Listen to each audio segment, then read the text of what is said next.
Welcome to the American Made and Paid Show, the home of free speech and independent thought. The big story is freedom of speech is really in trouble. The far left knows that at any time they can call for a sponsor boycott of anyone they despise. It is right here, right now, where you'll get your weekly dose of unfiltered truth. It's non-negotiable. Pre-existing conditions will be protected. This president has said this as a candidate. Insight. Very few people I know could have handled it. We can never, ever let this happen to another president again. And information that challenges the American way of life.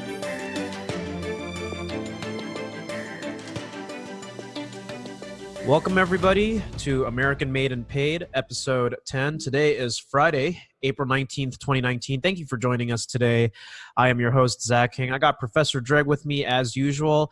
And, I thought we'd touch on a couple of different things simply because a lot of this show is centered around the ideas of conservative beliefs, but because of how prevalent a lot of these ideas are, we're actually able to point this out in a lot of everyday things that we're dealing with. So I thought in this show we'd dive into a little bit about mental illness, suicide, talk a little bit about unplanned drug addiction. I know we tend to drift on this show, but I promise you we'll connect the dots towards the end as we always do.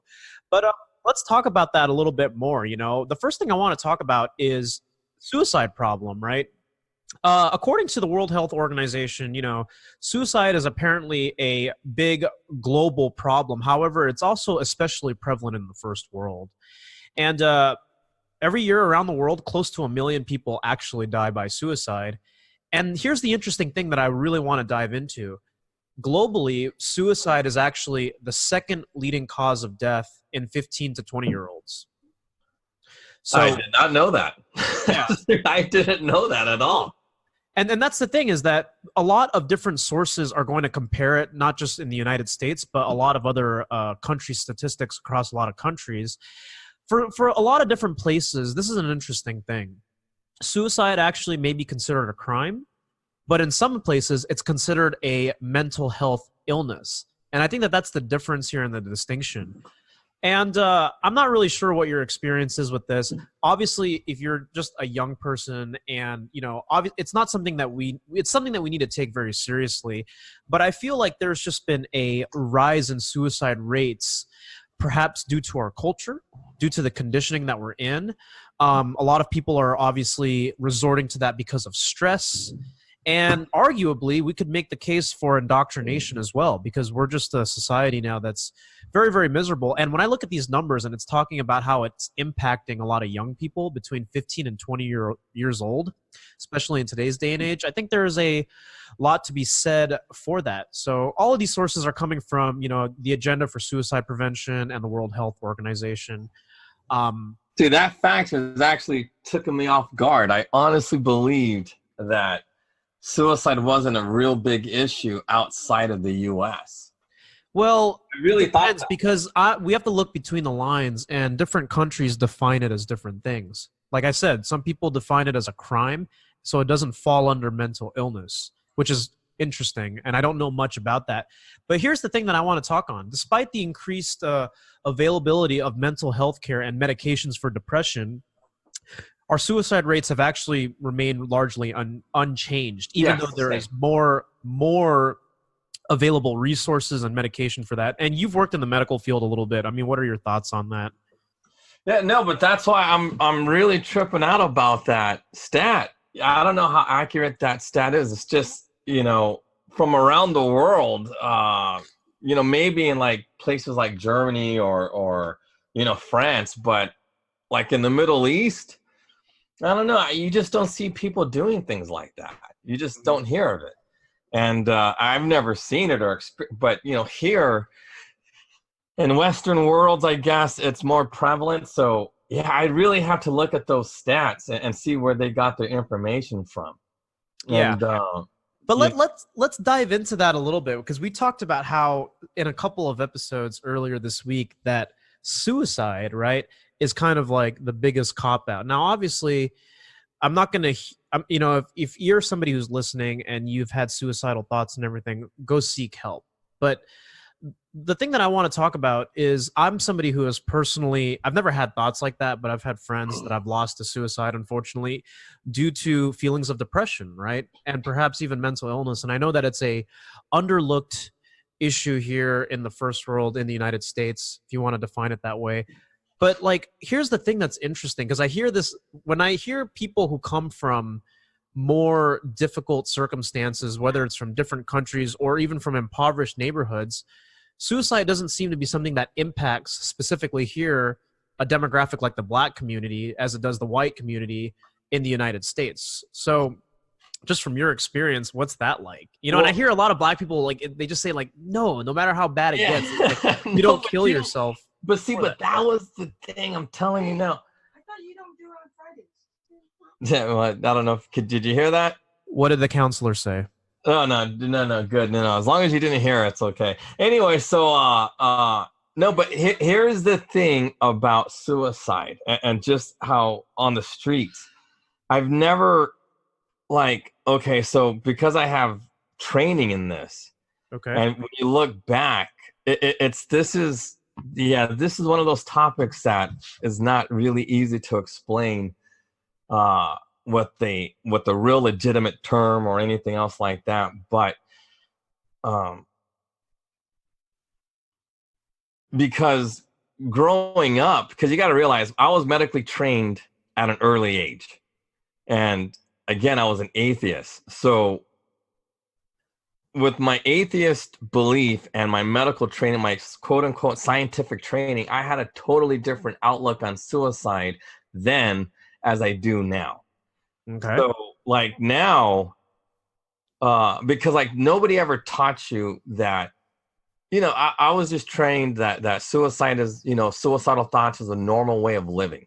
Like having suicidal thoughts is pretty normal. Everybody has them. Everybody experiences. Everybody goes through depression. Everybody has these things, and everybody has these things that lead to suicidal thoughts, suicidal behaviors. Right. So I believed it. So how I approached it then is totally different than how I would approach it now. Like now I know that suicide, like the willingness to kill yourself, goes against your basic I don't want to say what makes you human, but because then it dehumanizes people who honestly are going through suicidal thoughts. But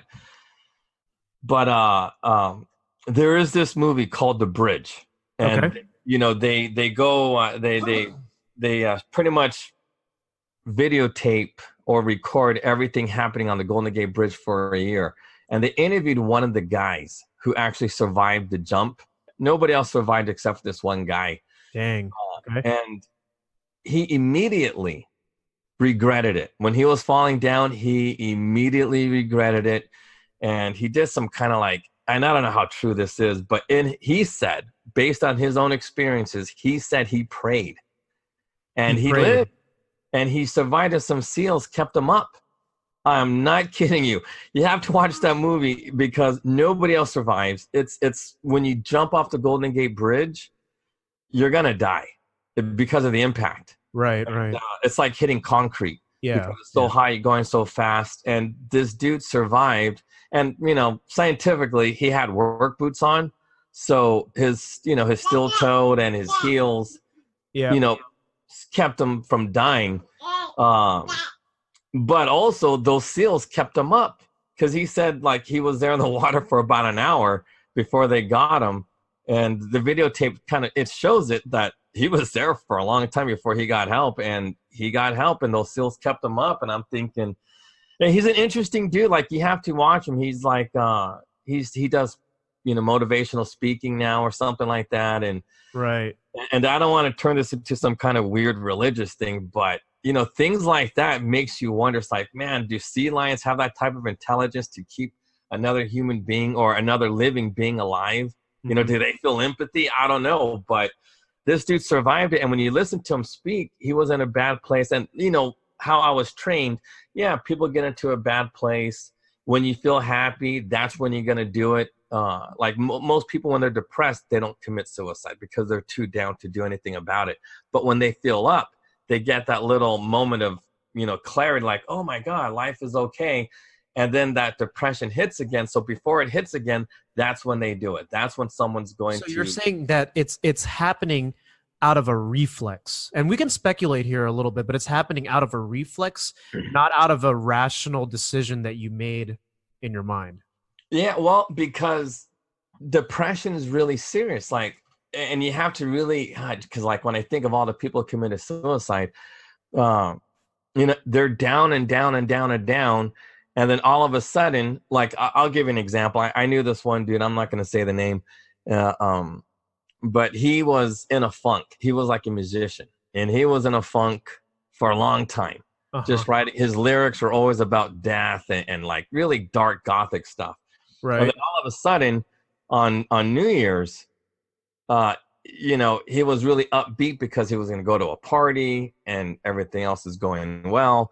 And then, so everybody who's seen him that morning, because he had to go to work that day, before the show and everything else. So from the witnesses that seen him kill himself, they all said he was upbeat, happy. And then he just went, he walked out of the house, said goodbye to everybody. And then he walked back into the house and shot himself. And, right in the chest. And, it kind of goes to what that guy who survived the Golden Gate Bridge, theory is. When you're depressed and you have all these suicidal thoughts for a long time, you have to be very careful when that person has a sudden change of mood and that mood is elevated. And when that mood is elevated, that's when they're going to do it, because that's when they have the strength to do it. And I believe, because we don't know. Like, yeah, you're right. I mean, we're speculating here for people who are listening. This is a heavy topic. Yeah, it's not here to encourage anything. It's just these are our this is just all theory. Right? Yeah, and it goes back to, and I said this a couple of times. Like, this is the problem with the streets. On the streets, everybody has a very, very king-like mentality. We're all our own kings. We're all, we have like, it's just me, myself, and I. And so when that happens, you kind of have this God complex, right? And I'm not trying to make this into a religious thing, but I'm starting to believe we have souls. You know what I mean? And there's a self-defense mechanism to stop yourself from committing suicide, and that's depression, because you're too down and out to do something about it. But as soon as you get that elevated sensation where it's a mood change, then you have the strength to do it. That's when you have to be very careful of somebody who's been down, because that sudden mood change, because a psychologist, a psychiatrist, or any psychiatric professional will tell you, look out for mood swings. But then that doesn't tell you, what does that tell you? Mood swings means literally nothing. You have to watch out for elevated mood swings, when like an upswing. So when they're feeling all of a sudden, for no explained reasons, they feel good, that's when you have to really be careful that they're going to do it. And that's your from your training as well, right? From being in the medical it's a combination of both being on the streets and having medical training. So let's move into it separately, because you mentioned a couple of things there. We talked about suicide, but we also talked about depression. The United States is the second most depressed country in the world, according to a study from WebMD, which I don't know how reliable this is. But if we're going to go off of this, right, and we talk about depression, because suicide is a global problem. I don't think it's something that's just specific to the first world, even though that's something we may think of, because we do live in the first world, to not keep it politically correct. I honestly believe that, only because I've just never, because I'm telling you, it's just night and day. Right. Well, what I'm saying also is that depression, I think, is far separate, and I don't think that it's necessarily grounds for causation, right? Because I've struggled with depression, and I think a lot of people who have pulled through in life have suffered whereabouts of downs. Maybe not depression like in the same regard, because I know it's all relative to varying degrees, but people you kind of almost need that, right? I feel like conservatives, we talked about this as far as street conservatism is concerned. Like, you know how like it's like, oh, I can tell that person's ghetto because they've been through some stuff. But that's like a very relatable, casual way of saying it. It's like, okay, you've gone through trauma, you've been through life's ringer a little bit. So it's almost a necessity because you develop coping skills. You develop your own form of coping skills, whether that manifests itself in for some people it's promiscuity, for some people it's drug use, for some people it's hard work, for some people it's video games. Like, you know, there's ways of coping, whether it's a form of escapism or not. But I feel like from my life experience, I think depression and trauma, even though we don't desire them, are almost necessary in reasonable amounts. Okay, so you literally just reminded me of something. And I believe this is, so now I'm getting a better understanding of those stats. The difference between here, like the United States and other first world countries, and like, let's say like third world countries or you know, the Middle East or wherever, the act of suicide is normalized here in the United States. And we celebrate people like that. We celebrate those who commit suicide. And you know, after somebody commits suicide, what happens? Seriously, what happens? Yeah. Everybody's like, oh, you know, how great this person was. Oh, how great that person was, or blah, blah, blah, blah, Case in blah. point, Robin Williams, Anthony Bourdain. Yeah, no, seriously. No, I'm not kidding you. You name two people that are, I mean, think about this. Big celebrities who committed suicide. Great people. No, but think about what happened after they committed suicide. With Anthony Bourdain, I never seen any of his shows. I thought he was just a cook or a chef. But then now CNN runs his crap all the time. You can go to any local McDonald's and you'll see Anthony Bourdain's travel shows and all the things that he's been doing. And he celebrated 24/7 on CNN. It's amazing. You don't hear about this guy until after he's dead. Same thing with Robin Williams. Robin Williams, you know, he was celebrated when he was alive, but now that he's dead, it's like, whoa, they're selling his stuff on you know, like if you're up at 2:00 in the morning, you'll see infomercials selling his stuff nonstop, talking about what type of a genius he was. Mm-hmm. But in reality, he was known for stealing other people's materials. Everybody knows that, like, you know, people in the comedy world knows that Robin Williams used to steal material, and he didn't intentionally mean to steal it, but if he did, he would pay you. He's like, hey, look, I'm sorry, I'll write you a check, you know, here's 50 grand or whatever. Right. But he celebrated as if what he did was great.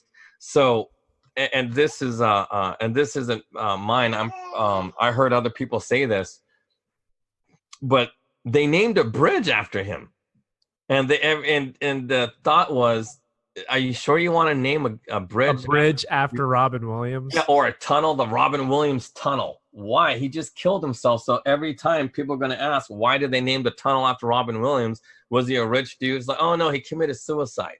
So we're kind of celebrating or trying to normalize suicidal behavior.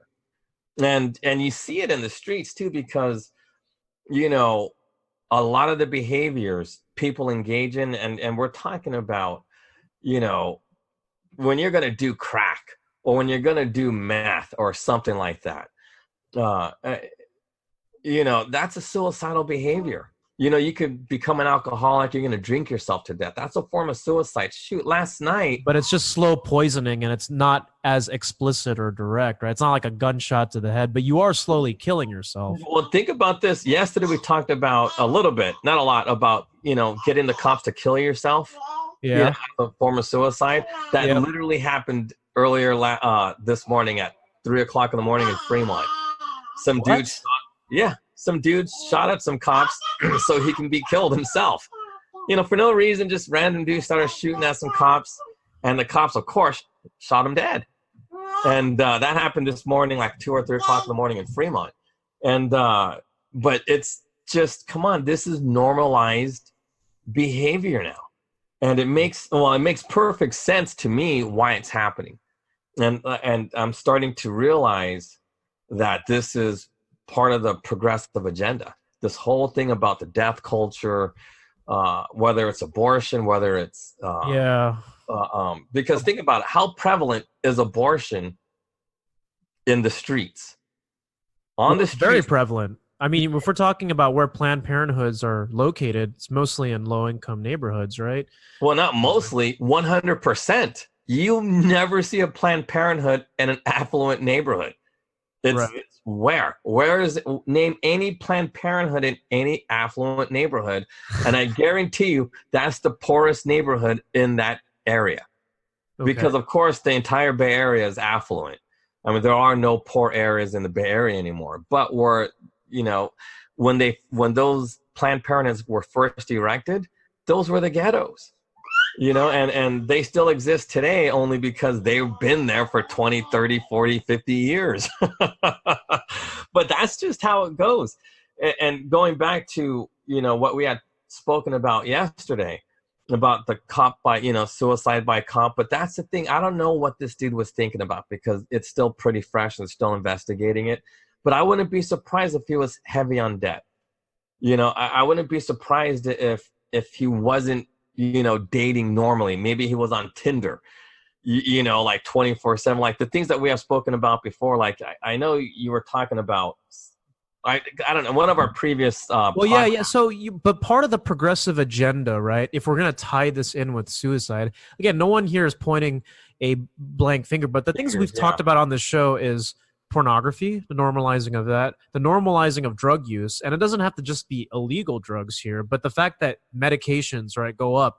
And the first thing a doctor does when you're depressed is prescribe you an antidepressant, right? Yes, something that will, it doesn't work. Right, to raise your serotonin levels or to give you artificially induced hits of dopamine, which your body actually produces normally. You can actually do that just by exercising or going and engaging in activities. I mean, hey, stop watching porn for a while. Your dopamine levels will actually go back to normal. That's beside the point. In my opinion, that porn is still a violent. It's just, look, porn leads to violent acts because porn itself, in my opinion, is violent. I mean, I've never written a paper about it, but if I did some research and had examples and did some little case studies, I could, make a valid point that porn is violence. Right. And with violence comes, that death culture that we are talking about. Because I never noticed it until and this is all new in my head because of what you said the other day. Yeah. Well, I think that it's worth talking about, and by no means are we generating any conclusions, but this is to inspire a dialogue. Opinions. Well, here's another thing too. If you want to, I know we don't like to make this into a religious thing, but let's consider a theory here that I have for a second. Think about when the progressive agenda took over, and we talk about a lot of policies that were enacted, right, in favor of giving people government control and creating freedoms for people that they've always had. But people are fooled into thinking that the government is giving you life, liberty, and the pursuit of happiness, as opposed to it coming from you, coming from God, right? You don't pursue those things. The government gives it to you. Now, consider this also for a second. In the early 20th century, what was also a big thing that shifted in education? Because we talk about academia on the show a lot, and it's very, very responsible for why people think the way they do, because people go to school. Exactly. God was taken out of the equation. So here's the thing, right? Like again, I'm not trying to peddle a conspiracy theory here, but, suicide's a sin. We shouldn't be so fixated on that. Death is obviously transitional, but you take God out of the equation and now you can justify killing yourself. And there was a whole cult. I was watching this thing that stirred up in the 70s where it was mass migration into heaven through suicide. And they were actually teaching people that was a method. In San Francisco, it's, Jim Jones. I don't know if you know anything about the Jim Jones thing, but he was like this religious leader, and he had a cult in the Bay Area, and he moved everybody to Guyana. Dude, he killed like 10,000 children by drinking Kool-Aid. That's where that term comes. Don't drink. You're drinking the Kool-Aid, right? Because he poisoned the Kool-Aid, and all the children died, and then the parents killed themselves right after. I think it was like maybe that's messed up, man. No, but it was in the tens of thousands of people that joined that cult. It really? It was huge. It might have been maybe only 3,000, but either way, it was a huge number. And that's where it comes. You drink the Kool-Aid because they laced Kool-Aid with poison. And Jim Jones, his name was, dude, that was a huge thing. I remember it. You're right, yeah. And you're like, dude, you're that old? I'm like, yeah, I remember Jim Jones because, dude, like, it blew me away. Like, there was so many reasons why to become an atheist growing up. Right. You know what I mean? Because it was like you said, if you commit suicide, you're going to hell.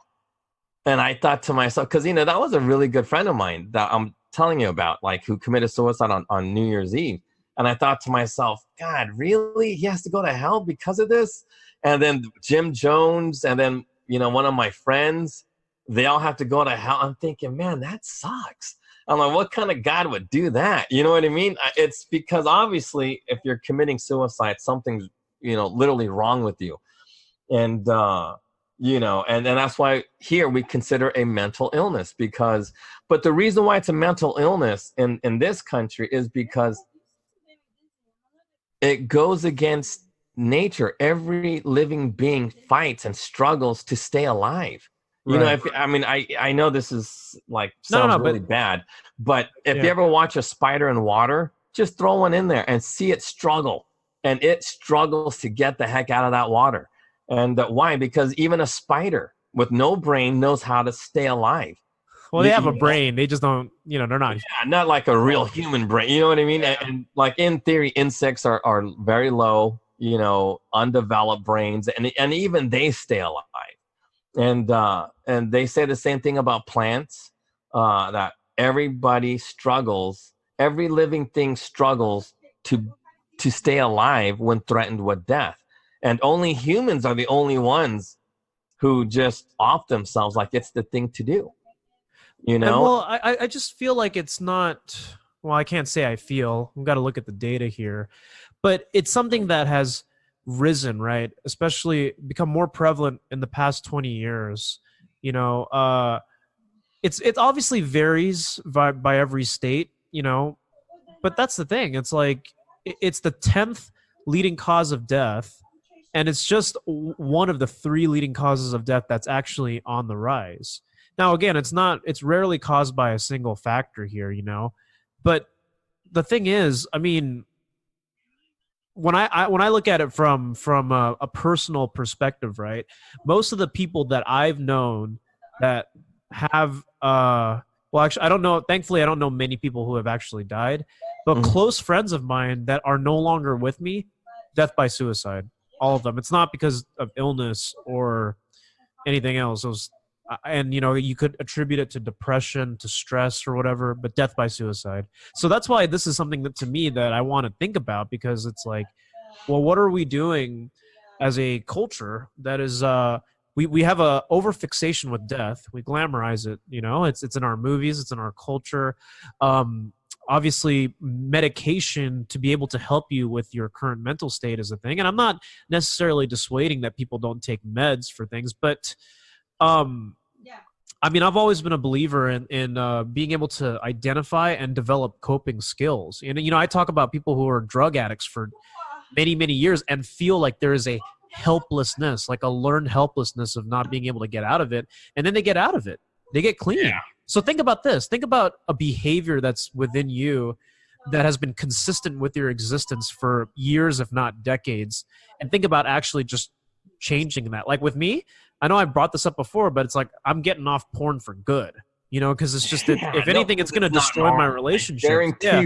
But what I'm saying is, don't you think that same type of approach could be applied to behavior when people feel like they've dug themselves a mental abyss that they feel like there's no way out, right? Well, when in reality, the rest of the world sees that as being absurd. But see, here's the thing: to empathize with that, is that fair of us to say, or is that not fair of us to say?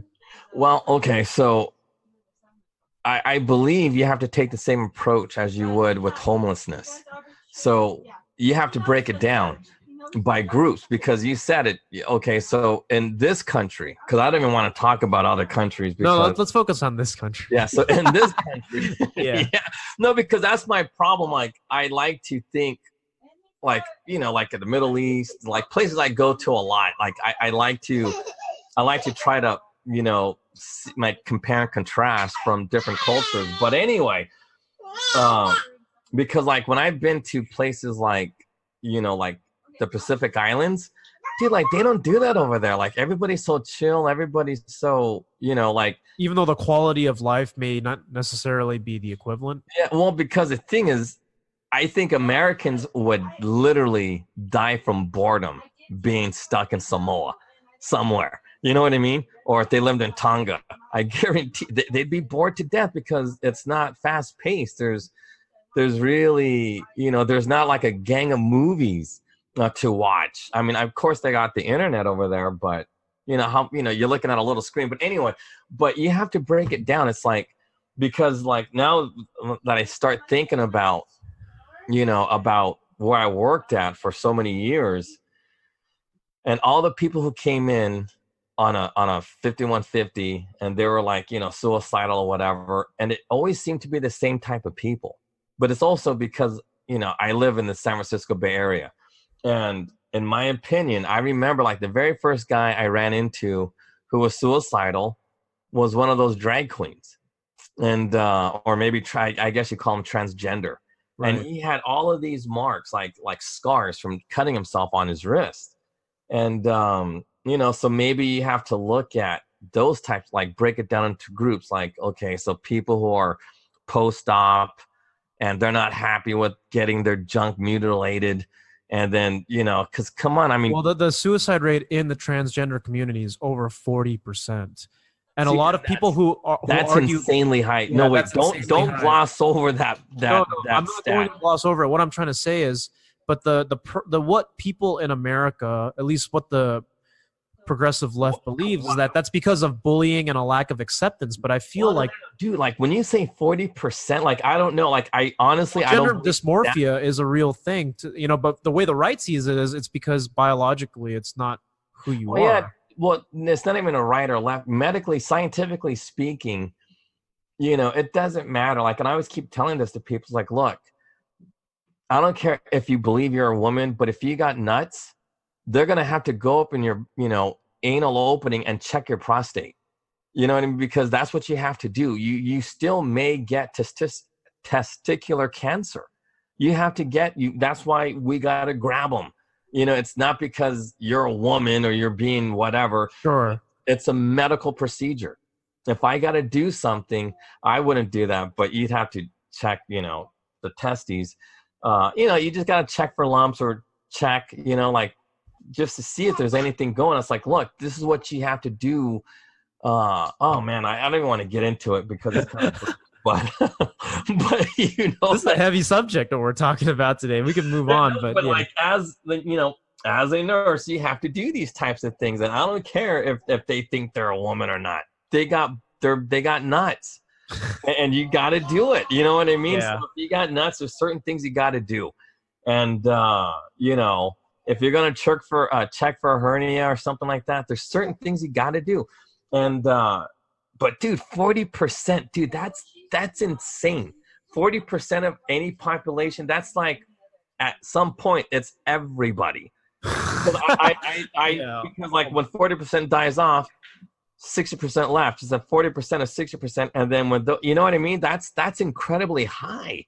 Well, of course it's incredibly high. It's astronomically high, and I never even knew that.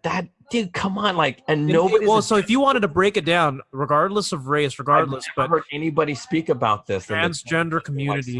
Like, if they're saying that this is because of bullying, this is the biggest bunch of crap I ever heard.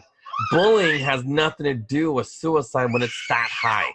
So, like, I just want to know where you get that stat from. Like, where do you get it? I heard Ben Shapiro talk about it. It might have changed because the data is. Where did he get his stats from? Because, dude, that's like 40%.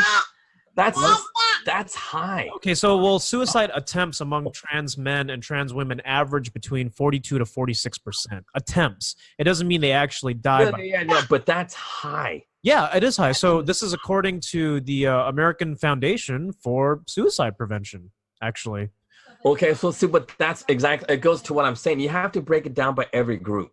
Yeah. So, So obviously that'll be one group. And then you really have to break down what are their issues? Why are they? And I just from being a medical professional, it's because of the whole, because dude, it's a mind fornication when somebody goes to you, hey, look, we have to check your nuts. Even though you're in a dress and you look pretty with the implants, it has to be done. And that stuff is, come on, you know how hard you have to be fornicated in the brain when everybody, like all your friends, your teachers, whoever the plastic surgeon was, telling you're a woman, and then you go see a guy like me and say, hey, look, dude, I don't care. I'm not going to, we have to check your nuts. Right. You have them. It's just a reality. So that I think can be a contributing factor because they feel like they are contributing factor. That is the factor. Come on, think about that. You're getting a guy like me telling you, hey, look, this is what I got to do.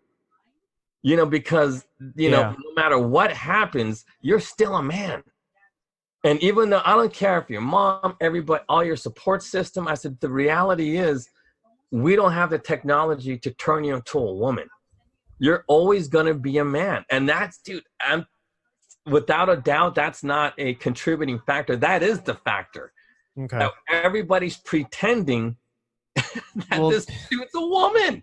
Yeah. And I will obviously express empathy for people, even if I don't agree with it. Here's the thing that always is, I guess, the scientific fact of it, which is the chromosome count, right? But a lot of folks in the community will claim that that's actually not true. But come on, every nucleus of every cell in your body. 46% of your people are trying to kill themselves. It's true.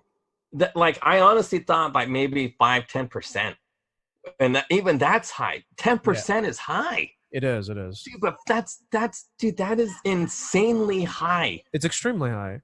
No, but okay, so let's go into any other group. What about just do Asians? So if you want to look at the suicide rates by ethnic groups, right? I mean, I don't know how long we want to keep talking about suicide, but from 2000 to 2017, again, from the Foundation of Suicide Prevention, Asians, it's 6 point, let's see, what does it say here? 6 something per, what is it, per, I don't know if it's per 100,000 individuals or something. Yeah, it's probably per 100K. Yeah, per 100,000 individuals, but Asians are the lowest. So where Asians are is around 6%.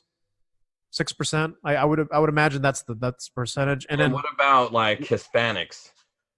It doesn't say, but it doesn't say, but for black people, it's about the same. Asians and black are about the same. White people, it's more than double that at 12 to 15%.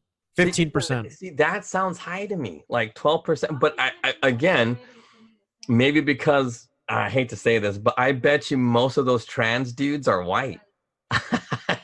But you know what I mean? It's I don't want to say these are white ish because I've seen a RuPaul's a drag queen, a black drag queen. So it's spreading. So and the thing is, we've mainstreamed the culture, and it doesn't really change anything. So that's the thing is, I have a hard time believing that the reason for a lot of this is because of discrimination or injustice by people who are not tolerant. But we've mainstreamed drag culture. I mean, now there's child drag. I don't even want to get into that, but we've mainstreamed that. Well, no, but even School of Rock, they had that one, kid who was gay. I don't know if you remember that or not. But if you watch School of Rock, there was a little boy, and everybody else Sean, Puff Daddy or that Aguilera, Christina Aguilera, yeah, and then the quote unquote gay kid goes Liza Minnelli, and then he goes, huh, what? But that kid grew up to be gay, and even though he was acting gay as a child gay person, but he grew up and now he's gay, and and that's the thing. It's I have trouble with things like that because, just knowing how behavior works, it's, you're oriented into your sex. I believe that. I believe everybody is born bisexual and you're oriented into being straight or gay. You believe that? Okay. But I believe you should let a person choose their orientation. But at the same time, like that one kid, he had no choice but to grow up because he had all that attention from School of Rock for being gay or the gay student. And you know, and then he grew up being gay, and he's like, there's very little change from him being in that movie to him as an adult. Yeah. And so it's like, interesting. But anyway, there was no point in that. No. Yeah, let's shift gears a little bit and talk a little bit about drug use, especially in the context of Mike Lindell. Mike Lindell, for those of you guys who don't know, actually founded My Pillow, and he was the big producer, the person responsible for funding that pro-life movie Unplanned, actually. And he was on Mark Levin a couple of days ago. Yeah, this is interesting because we've advocated against drug use, but this guy was a crackhead for many, many years. When I say many years, I mean like 20 years, but was a very successful businessman, but was just high on crack. While on crack.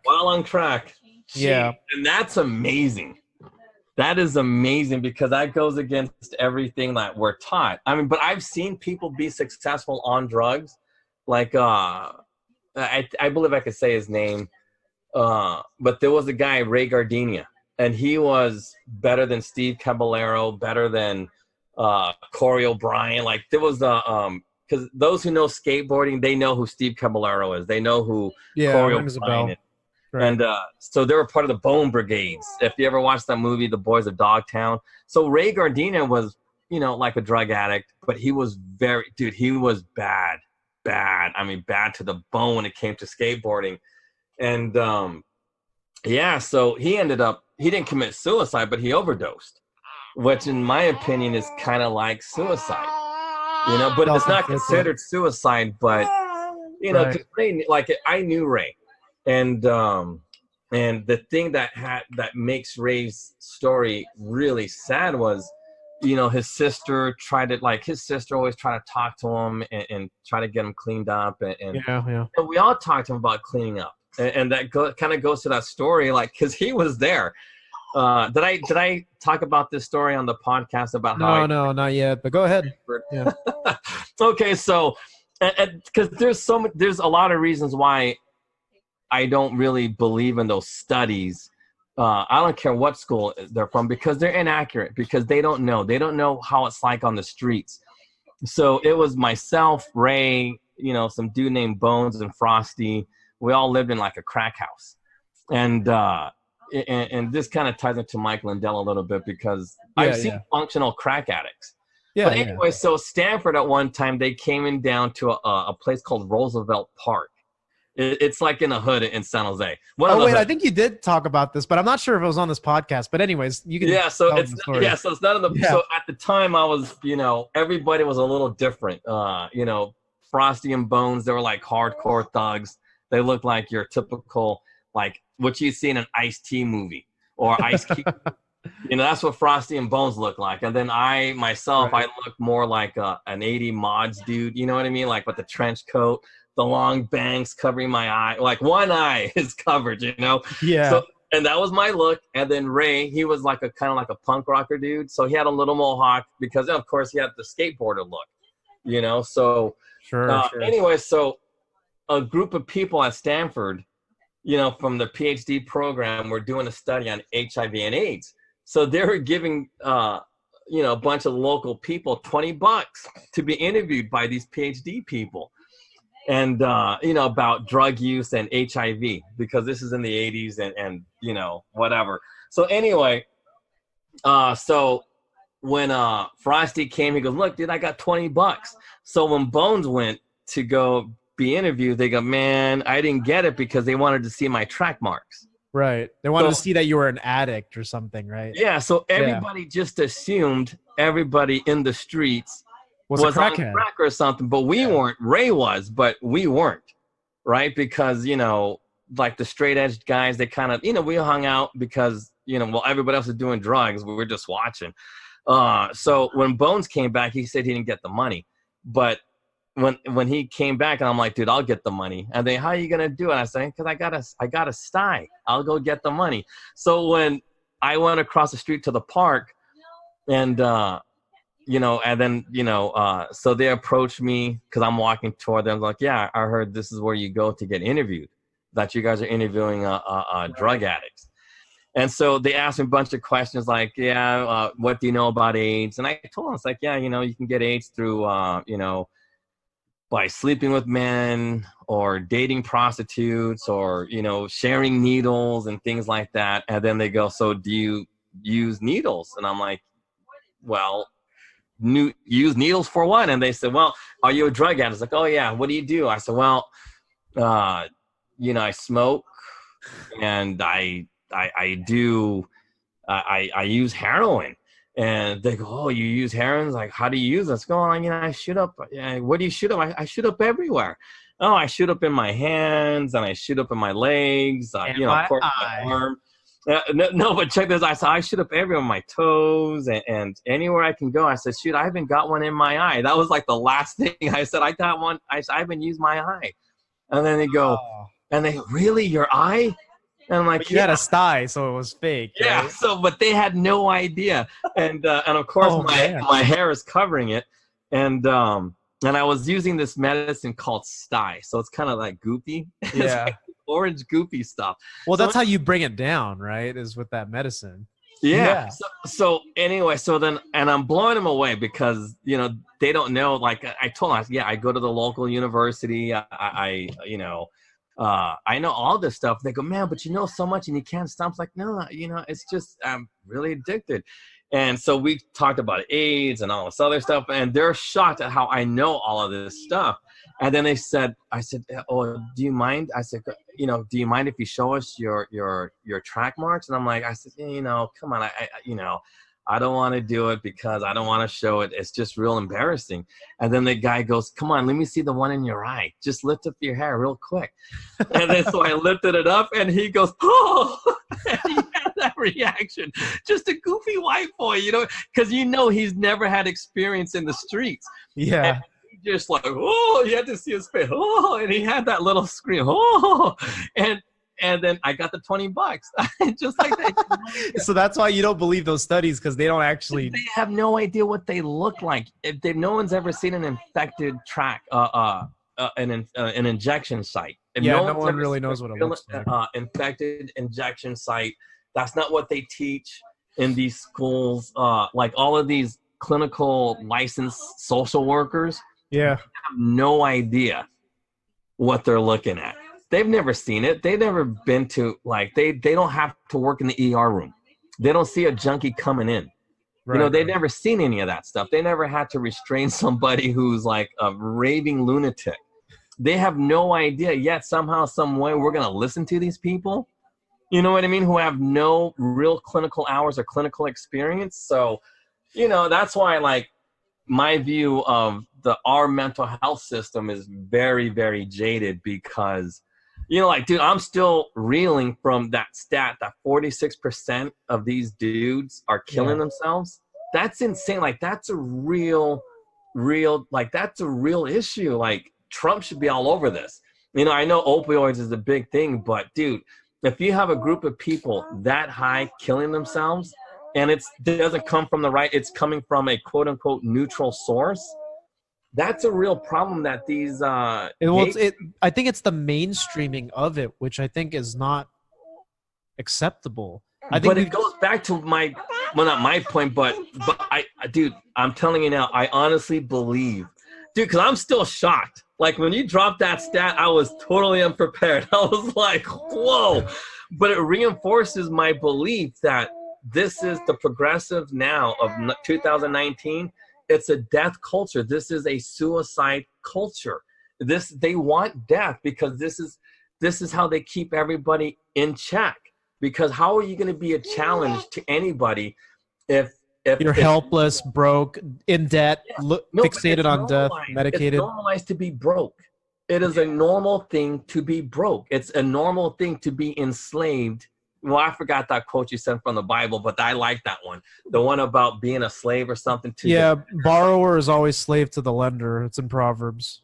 Yeah, so saying is now mainstream. It's like the thing to do. Remember, if you try to buy a house, the first thing they do That's is right. That's what I say. hook you up with the Let me lender. hook you up with a lender. See, that tells you what it's like. Pre-qualify. Literally, you go on Zillow, Redfin, pre-qualify. And that's part of the death culture because they make you unsatisfied with something. You know, like you have to have it. You have to have this car. You have to have this house, even if you can't afford it. But you know what? Sell your soul or whatever. Dude, that is insane. I think, no, you're right. I'm starting to see it now too, because I think that in a community like the transgender community where suicide rates are incredibly high, that is the most progressive social issue that's being peddled. Yet we're seeing the most death coming from that. And let's also not forget that debt, right? Being broke in America, unemployed, those are things that I think that for people who don't know how to really thrive, you know, from a individual standpoint, right? Being your own point of origin, make things for yourself. There's less because what is unemployment and being broke, right? Or being in debt? That implies, what does that imply? Dependence. That implies dependence on something. Now, maybe it's not your employer, maybe it's on a bank, maybe it's a family member, but that kind of is part of it, because when you're indebted to somebody, it means you're in bondage to someone else. And if you're dependent on things, you're dependent on consumerism, right? Whether it's materialism or objects and everything, that culture of dependence that is fueled by debt and fueled by medication, like you put that all together and you have a very, very depressed, perhaps even enslaved culture of people. And people just don't really know it. But you're right. Being broke is normal. Being broke is completely normal in this country. Being in debt is completely normal in this country. And not just normal, but it's a thing to do. Oh, I got my credit card. I got my very first credit. It's celebrated, just like how suicide is celebrated. And I know people don't believe it, but come on, what are you doing with Anthony Bourdain or Robin Williams? They're celebrated. They might not say, oh, yeah, but that's not why we're celebrating. I said, but what message are you sending? You are literally celebrating a celebratory message in death, right?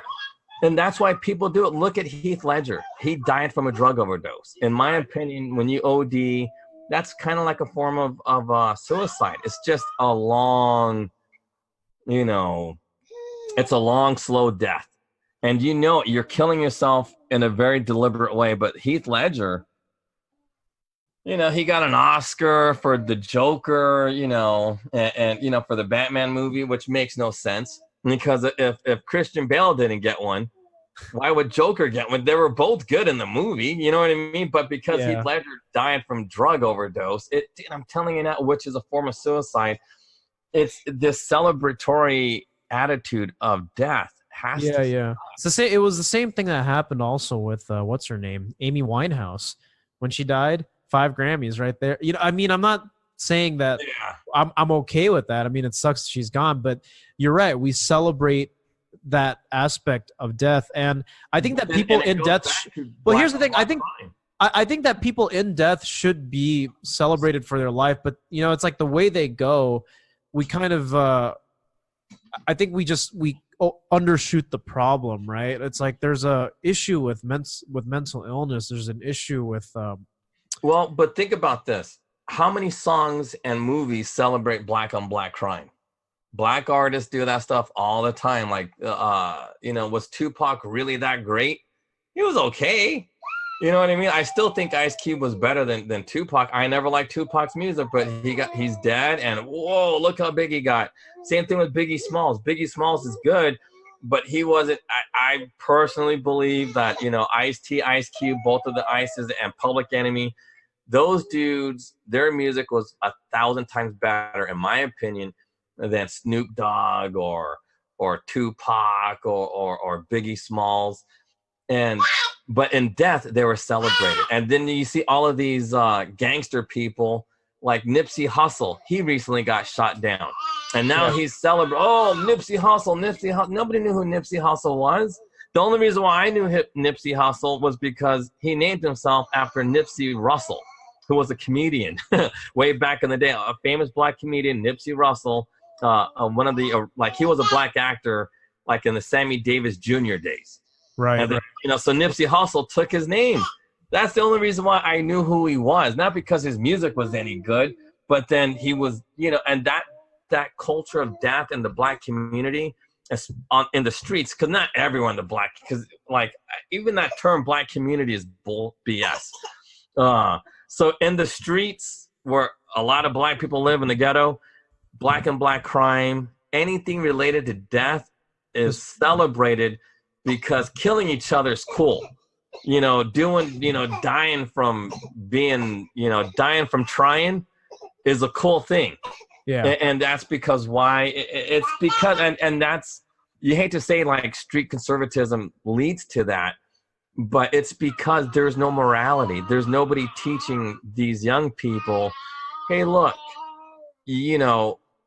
at some point you have to stop believing you're your own God. Like you have to honestly believe that there's value in life.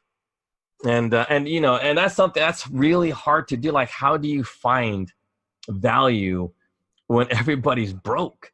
You know what I mean? And there's no opportunities, and it's hard to create your opportunities. But, and that's like, man, like that stat really threw me off. So I I'm caught, with like nothing to say as far as solutions and stuff, because dude, that's a hard thing. Dude, like if 46% of your group of people are killing themselves or trying to kill themselves, right? And I don't know how successful they are, but it's like how it is in the black community. Like, how do you take on all of these gangster rappers when everybody in death is celebrated? I mean, seriously, mediocre rappers, Tupac and Biggie. I mean, they were more than mediocre, but they were like Joe Cooley and Rodney O. They were good, but they weren't gonna ever make a top, be the Beatles or Jimi Hendrix or something like that, or Prince. You know what I mean? So it's like, man, oh man, that's because that's what you see in the black community. The death in the black community in the ghettos outpaced the life there. So, and that's not just, I think, in the glamorization of people killing each other, but there's also the aspect of abortion, which we didn't talk about very much. And that is something that's hitting the black community pretty crazy. Harder than everybody else, because like we start more black babies are actually aborted than they are born, as according to a recent stat that I was reading, just because of the sheer number of abortions that are performed. Yeah, it's in the hundreds of thousands.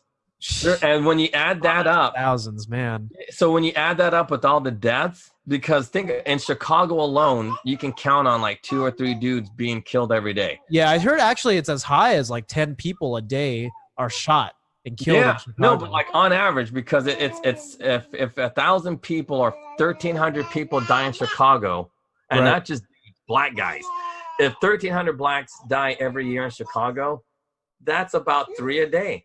3 or 4 a day. That's insane. On a Monday, you can count on 4 dudes fucking being shot down.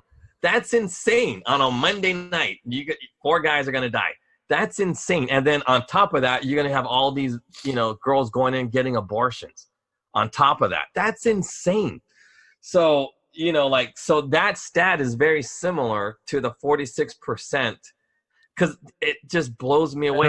It's all coming from the mainstreaming and being complicit in a lot of these things, right? I mean, like behavior. Yeah, suicide behavior. Progressivism is not just racism, but it leads to suicidal behavior. No, but remember, progressivism started as a racist thing to destroy black people. Now that blacks have been totally destroyed, they have to spread it to non-blacks. How do they do it? They do it through suicide, teaching people how to celebrate death culture, how to celebrate suicide behavior. And that's what's happening in the gay community. 46% of because I don't care, because like I told you about the examinations with the golf-sized warts in his penis. That guy, he was gay. And because of his, amorous behavior, that's what happened. And he's spreading all that disease. And those things are actually celebrated, not out loud. Like nobody's on a megaphone saying, oh, be a power bottom. Or no one's saying on a megaphone, hey, look, when you're going to the medical doctors, you're always going to be a man. No one's telling these people that.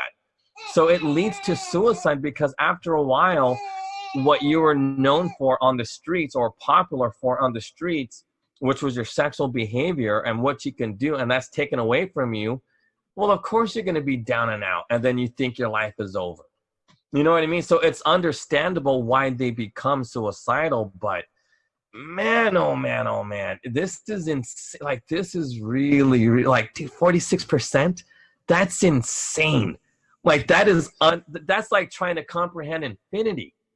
You know what I mean? Because that's huge. Like, I could understand the concept of infinity way easier than 46% of any group trying to kill themselves. Dude, that's like Jim Jones type stuff.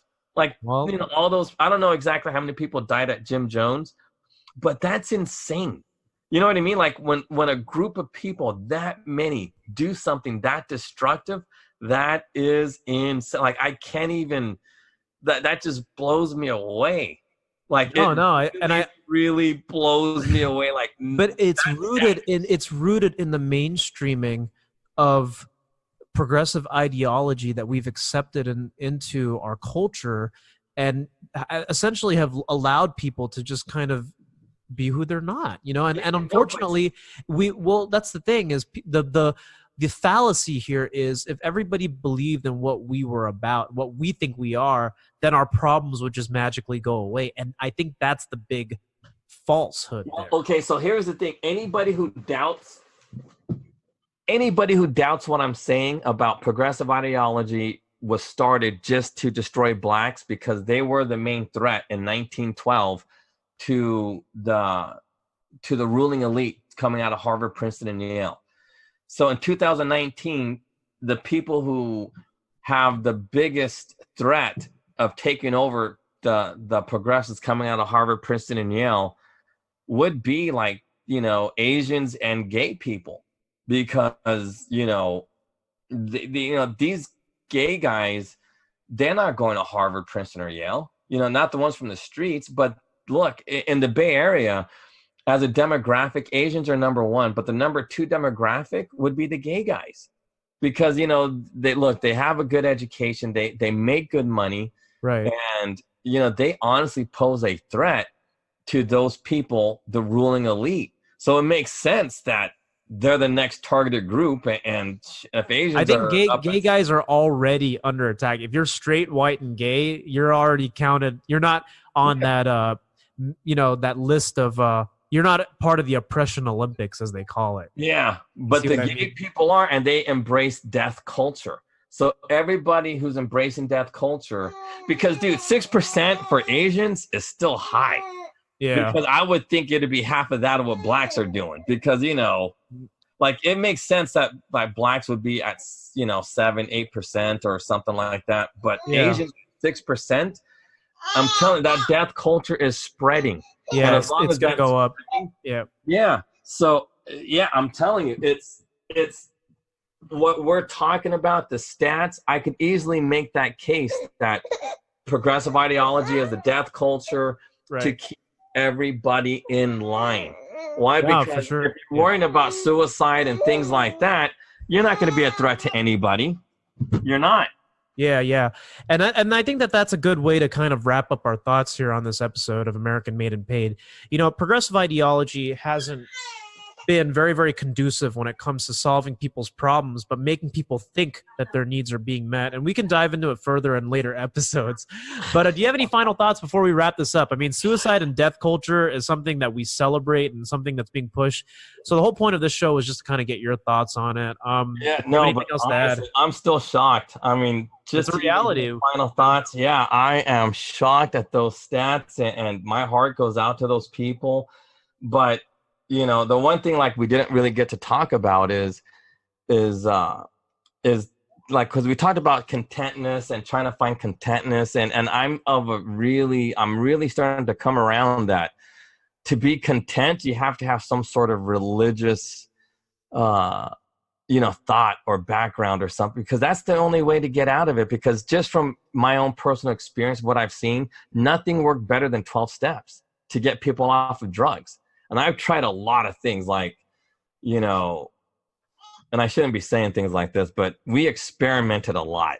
Yeah. Because, you know, things weren't working. So we've tried a lot of things to get people unhooked from drugs and alcoholism and just all these different types of behaviors. But from my personal experience, the 12-step thing about believing in a higher power and having your sponsor really be on your, you know, riding your nuts, as they say, yeah, that seemed to work. You know what I mean? And I believe things like that really, really does work. And I'll give an example. There's a guy named well, his name is Trejo. His last name is Trejo. Very famous actor from the Bay Area. Danny Trejo? Yeah, Danny Trejo, The yeah. Mexican machete dude? Yeah. Yeah. He was a drug addict, and he goes to 12-step, and he's one of those 12-step dudes. And at first, I always, you know, because I knew who he was, and I thought that was weak.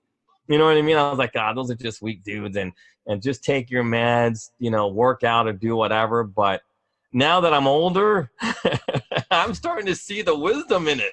You know what I mean? And it's like, yeah, okay, Danny Trejo was probably right, you know, about the 12. And it is, I mean, that's why I'm a big advocate for 12-stepping. And it's like, but the problem is, you know, gay people, they not hate, but they've been demonized by the religious people for so long. It's going to be hard for them to find, because dude, once you're hooked on booty sex, I think you're always going to be hooked on it. So, and it's an addiction like anything else. So Got to break it. Yeah. Because look, trust me, because they have this commercial about love. Like they're pushing this ad campaign about love. And it's all these people kissing each other and all this other stuff, and it's in an X-ray, so it's just you just see bones kissing each other, and then when they leave, it's like two girls kissing each other, all this other stuff. But here's the thing: sex and love have nothing to do with each other. Nothing. There is, and then everybody believes, oh, I'm gay because I can't stop my heart from loving another man. What are you talking about? Are you saying straight guys can't love another man? That's insane. I love my dad. I love, you know, my grandfather, my friends, my brothers. You know, I love all kinds of dudes. But it doesn't mean I got to put my penis in there, you know, and bend them over and stuff like that. I don't know how to reenact a prison scene, you know, but the thing is like this: the concept that love equates to sex or sex equates to love is all BS. And once we start getting out of that mentality, you know, maybe like the religious right could start helping these you know, gay people see like, hey, look, you know what? We love you unconditionally. But just don't kill yourself. You know, just believe that there's a higher power and just get your way out of it. Just follow those 12 steps and you know what I mean? And that's the only way to do it. I mean, I don't know anything about peer-to-peer mentoring. Yeah. I mean, no, we'll dive into that process a little bit more. Recovery, you know, the road to higher power in future episodes. But thank you guys for joining us for American Made and Paid today. Have a wonderful weekend, and we'll see you soon.